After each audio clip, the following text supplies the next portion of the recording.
Need your daily fix on mixed martial arts? We're going to kind of recap Bellator 155. From UFC 198. Who's who? Kind of a controversial decision. And who's not? I couldn't figure out why, and then it hit me. Well, don't you fret, because Golden State Media Concepts got you covered. Get your daily dose of MMA podcast. Everything from the UFC, Bellator Fighting Championships, Extreme Cage Fighting, Invicta Fighting Championships, and so much more. Join us as we talk about some of the biggest names in mixed martial arts. We've got you covered here on Golden State Media Concepts MMA Podcast.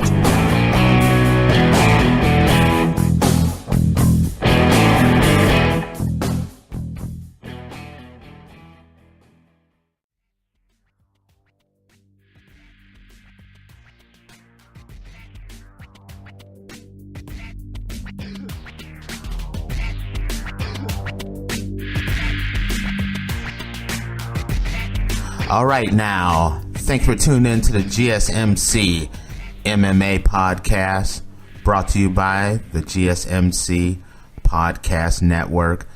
As usual, I am your host, and the crazy roller coaster that is UFC 223 is still trucking along. Here's the latest, just in case if you don't know what happened yesterday. Conor McGregor and some friends actually showed up. No one even knew he was going to be at the event. Showed up, attacked the bus that the UFC was, the fighters were on, coming back from the press event. Conor McGregor is caught on video throwing a dolly through the window of the bus. Because of him throwing the dolly through the window, it caused all kind of problems. Michael Caceres ends up getting cut on the face pretty bad, so bad that they had to pull him from the fight. A UFC official ended up getting injured. Felicia Herrigs, her trainer, was injured. Ray Borg ended up getting glass in his eye, and he can't fight. Rose Namajunas was so shook up that at one point she was planning on pulling out of her fight against Joanna Jędrzejczyk. Conor McGregor and his group of friends, or do you call them thugs, jumped in the car, ran off. Later in the day, turns out the police had arrested Conor McGregor. Conor McGregor has been charged. So this is the latest news of what he's been charged with. Conor McGregor has been charged with 3 counts of misdemeanor assault and 1 count of criminal mischief. From the latest that I've seen, he is still in custody in New York.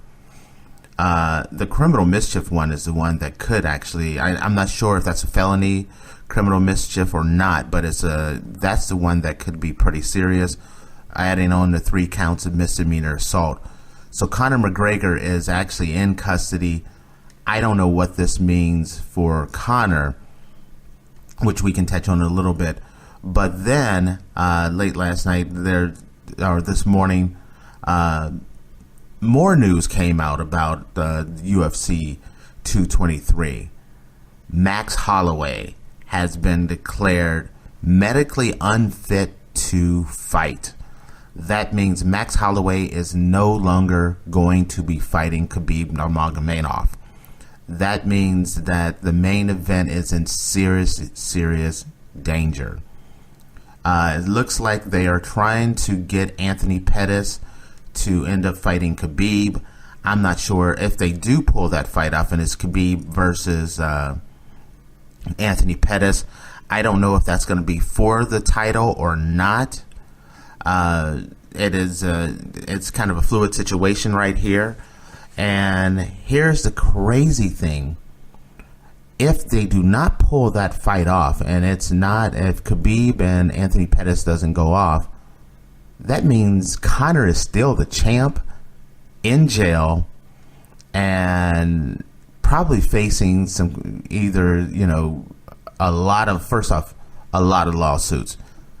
You can't be the guy who just won $135 million and flaunting it everywhere, and then you throw a dolly through a bus window, and damage 3, 4, 5 people, and not expect to get your pantsuit off of you.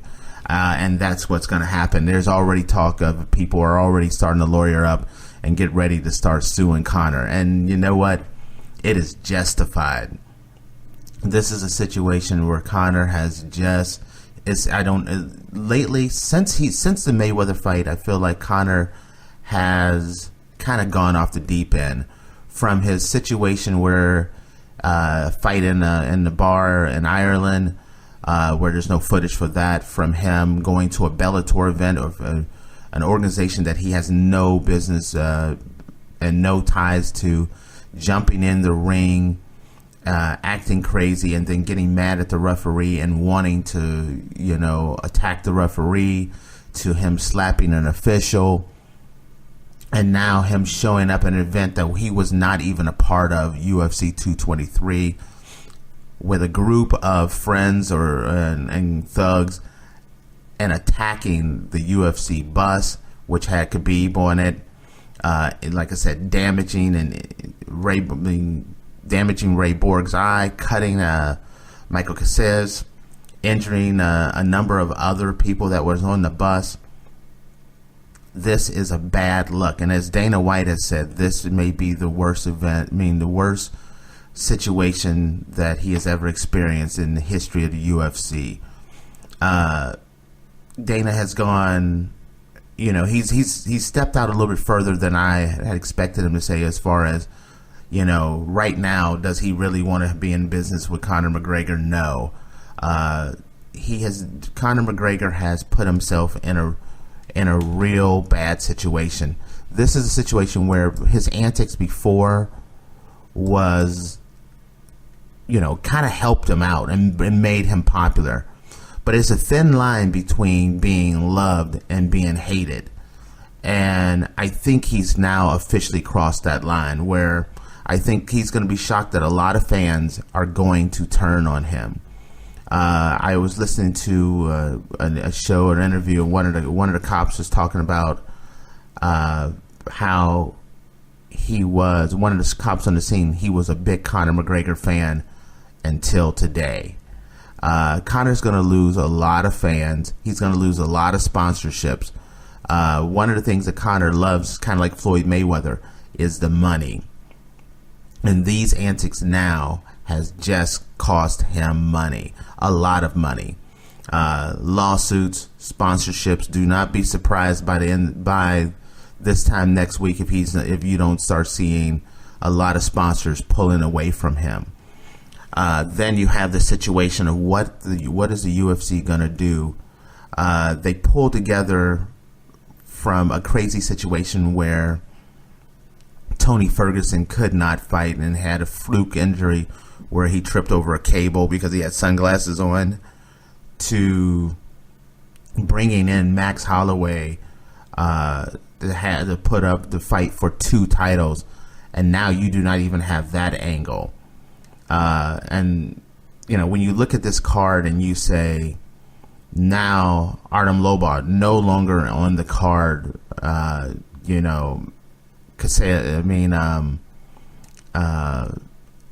Ray Borg no longer fighting on the card. Michael Chiesa no longer fighting on the card, and now you have the main event, which was everyone excited about.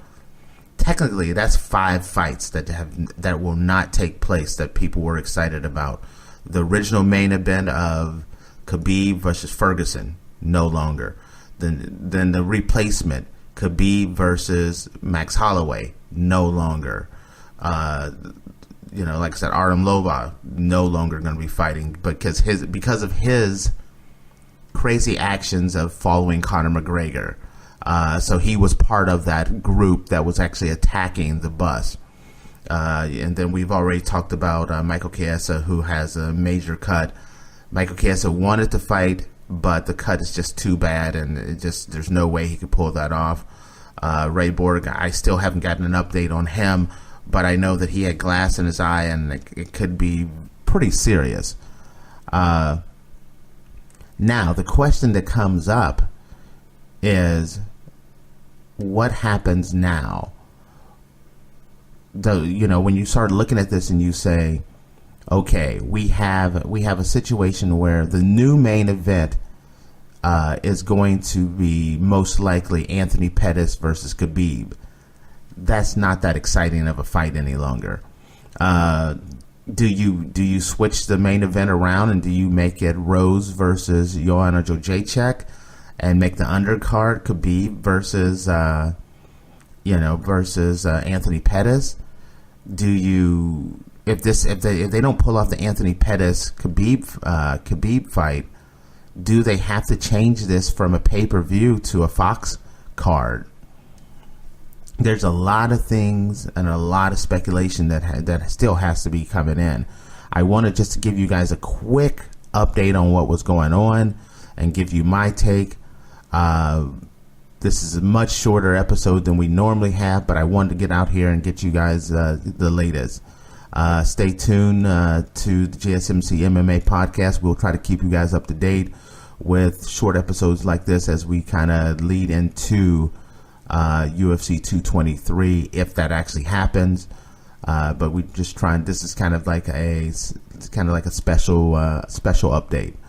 With that, thank you, and we are out.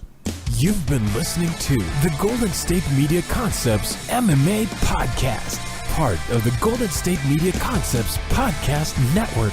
You can find this show and others like it at www.gsmcpodcast.com. Download our podcast on iTunes, Stitcher, SoundCloud, and Google Play. Just type in GSMC to find all the shows from the Golden State Media Concepts podcast network. From movies to music, from sports to entertainment, and even weird news. You can also follow us on Twitter and on Facebook.